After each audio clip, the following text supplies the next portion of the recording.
બજાર સમિતિ મોડાસામાં હાલ નવા ઘઉંની આવક શરૂ થઈ ગયેલ છે, જેમાં નવા ઘઉંનો ભાવ 550થી લઈ અને 700 સુધીનું બજાર છે.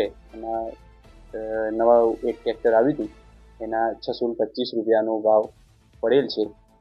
હાલ જૂના ઘઉં તેમજ સોયાબીન અને મગફળીની આવકો યાર્ડમાં ચાલુ છે. નવા ઘઉંની આવક શરૂ થતાં યાર્ડના કર્મચારીઓ દ્વારા ખેડૂતોનું કુમકુમ તિલક કરી શ્રીફળ વધેરી અને મુહૂર્ત કરેલ છે અને 625 રૂપિયાનો ભાવ ઘઉંનો પડતા ખેડૂતો પણ ખુશ થઈને જઈ રહ્યા છે.